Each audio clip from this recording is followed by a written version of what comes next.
పొడవాటి మామిడి చెట్టులో రెండు పక్షులు ఉండేవి, రాజు మరియు రాణి. అవి మనోహరమైన నీలిరంగు పక్షులు. చెట్టులో ఒక చిన్న బూడిద గూడు తయారు చేసుకున్నాయి. వాటికి ఇద్దరు పిల్లలు కూడా ఉన్నాయి, చిట్టి మరియు మిట్టి. చిట్టి చురుకైనదైతే మిట్టి బుద్ధిమంతుడు. రాజు ప్రతి ఉదయం గాలి తోడుగా ఆకాశంలో ఎగురుతూ ఆహారం తెచ్చేవాడు. రాణి ఇంటి పని చూసుకునేది, పిల్లలకు పాఠాలు చెబుతూ ప్రేమగా పెంచేది. ఒకరోజు పెద్ద వర్షం కురిసింది. గాలి తుఫాను వచ్చి వారి గూడు కదిలిపోయింది. పిల్లలు భయంతో అల్లాడిపోయారు. కానీ రాజు మరియు రాణి ఒకరినొకరు ఆదరిస్తూ మళ్ళీ కొత్త గూడు కట్టాలి అని నిర్ణయించాయి. 2 రోజులు కష్టపడి కొత్తగా చెట్టు మీద గూడు నిర్మించాయి. ఈసారి మరింత బలంగా, వర్షం నుండి రక్షణ కలిగేలా చేశాయి. పిల్లలు కూడా సహాయం చేశారు.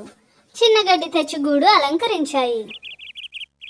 అక్కడి నుంచి రాజు మరియు రాణి కుటుంబం ఎంతో సంతోషంగా జీవించింది. వృక్షాల మధ్య పాటలతో చిట్టి మరియు మిట్టి తన తల్లిదండ్రులతో ఆ గూడులో ఎంతో ఆనందంగా జీవిస్తూ